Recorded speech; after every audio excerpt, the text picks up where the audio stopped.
这牛肉什么怪味啊？这牛是不是跟骡子配过啊？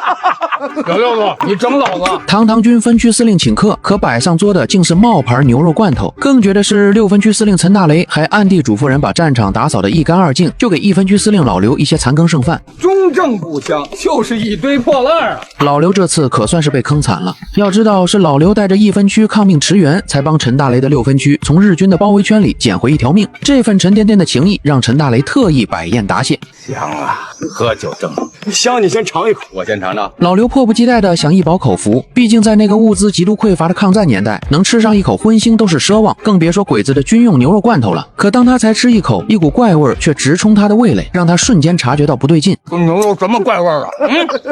这牛是不是跟骡子配过啊？小六子，你整老子！这牛肉罐头其实是杂粮跟牛血混合而成的冒牌货，但陈大雷也绝非故意耍老刘，反而从这假罐头里看透了目前战局的本质。鬼子如今国内资源有限，穷的叮当响，这仗他们必败无疑。要知道，小日本本就是资源贫瘠的岛国，全面侵华早已掏空了他们的国力，再加上敌后军民常年袭扰，切断他们的补给线，尤其华北战场日军的后勤更是捉襟见肘，这冒牌罐头就是铁证。而陈大雷这番透过现象看本质的分析，让老刘也是打心底里佩服。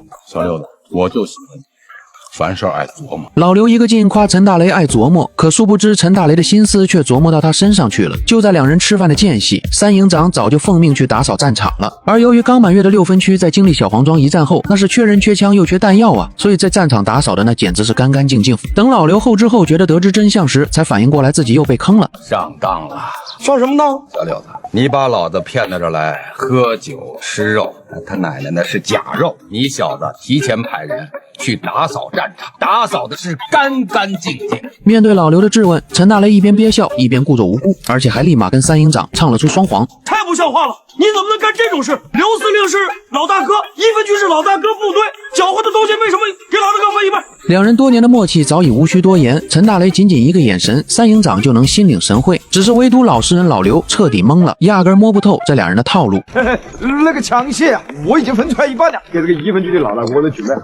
老刘闻言刚生出几分欣慰，可哪曾想转头去验收装备时，三营长却早已溜之大吉了。而看着眼前清一色的中正步枪汉阳造，老刘脑瓜子瞬间嗡嗡的。万万没想到，鬼子的好装备全被陈大雷私吞了，而给他留的全是伪军的装备。中正步枪，就是一堆破烂啊！眼见老刘一脸嫌弃，陈大雷又戏精上身了，把锅都甩到了工具人三营长头上。太不像话了！三营长呢？陈大雷故作着急的要给老刘讨个说法，可三营长早溜了。这下老刘算是彻底看透了，这俩人分明是演双簧坑自己这个老实人啊！但对此他却没有过多计较，因为深知刚满月的6分区家底太薄，便就此作罢，准备离去。小六子，我说你那点心眼子怎么全用到我身上啊？见老刘识破了自己的小伎俩，陈大雷干脆都不装了，拍着老刘的马屁直呼老大哥格局大，还不忘调侃1分区兵强马壮是军区长子，哪像他的6分区刚成立1个月，穷酸得很。话说回来，老刘你带领的部队那天下无敌，你别说几个日本破枪，我就让你拿下那个南京东京，那不是他拿群物一样吗？老刘被陈大雷那股子厚脸皮的劲逗得直乐，而敌后战场的日子本就难熬，各分区为了抢装备争补给，哪个人不是精于算计？可像陈大雷这样把占便宜还说得理直气壮的，他还真是头一回见。不过老刘的心胸确实没得说，在那个武器装备极度匮乏，每一支枪每一颗子弹都能决定部队生死的年代，多少队伍会为了一点物资红了脸？可老刘却半点没纠结。这个6分区刚刚成立，需要支持，不是就几枚枪吗？哎呀，别太计较了啊！